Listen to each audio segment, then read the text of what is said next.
नमस्कार. आज आपण इंग्लिश 30 WPM लेटर बघणार आहोत.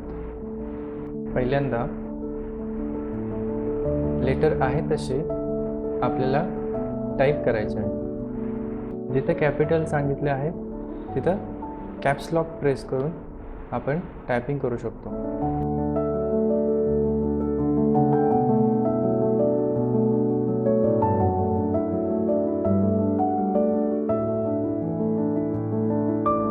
रेफरन्स नंबर आणि डेटमध्ये एकही स्पेस सोडायचा नाही.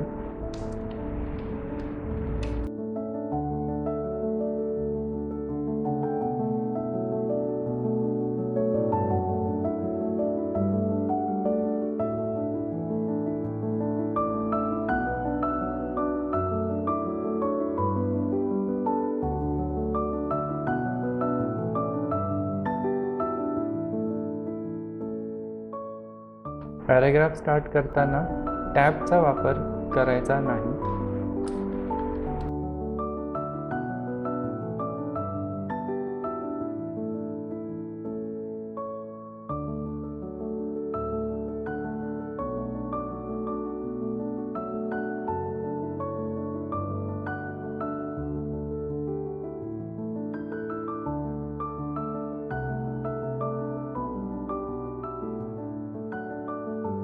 युअर्स फेथफुली, युअर्स कॉर्डियली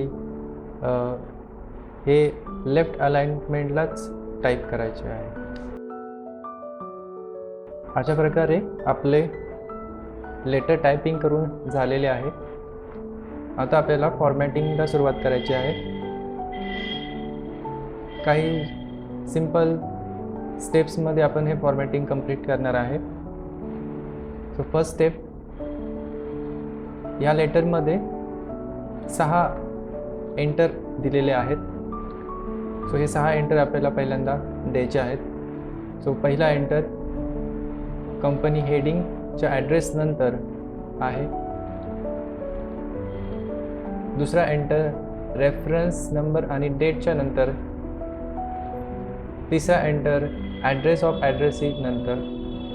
चौथा एंटर रेफरन्स नंतर.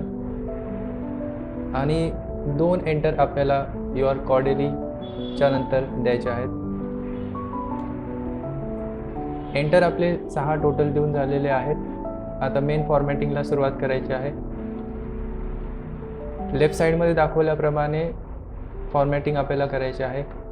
कंपनीचे नाव बोल्ड,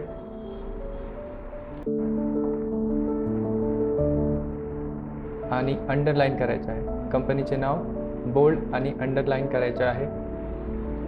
कंपनीचा पत्ता सिलेक्ट करून अलाइनमेंट सेंटर द्यायचे आहे. रेफरन्स नंबर आणि डेट यांच्यामध्ये एकही स्पेस न सोडता आपल्याला 4 वेळा टॅब द्यायचे आहेत.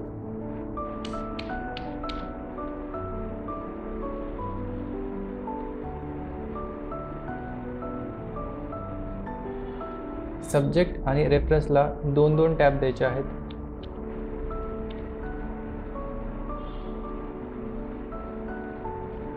इथे सांगितल्याप्रमाणे सब्जेक्ट आणि रेफरन्स बोल्ड करायचे आहे. सिलेक्शनसाठी आपण माऊस आणि कीबोर्ड या दोघांचा वापर करू शकता.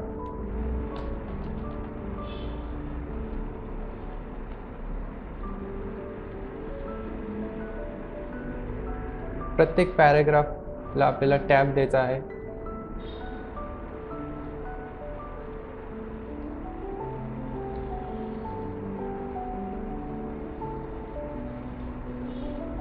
त्यानंतर जे क्लोजिंग आहे ते आपल्याला राईट साईडला घेऊन जायचे आहे 3.5ला. त्यासाठी युअर्स फेथफुली मॅनेजर सिलेक्ट करून लेफ्ट इंडेंट माऊसचा वापर करून पकडायचा आहे आणि 3.5ला सेट करायचा आहे. इंडेंट 3.5ला नेल्यावर अलाइनमेंट सेंटर द्यायचे आहे. आणि शेवटची स्टेप, पूर्ण पॅराग्राफ, पत्राचा मूळ पॅराग्राफ सगळे सिलेक्ट करून याला जस्टिफाय अलाइनमेंट द्यायची आहे.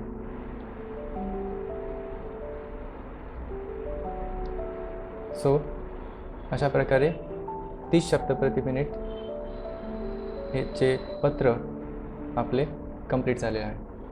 थँक्यू.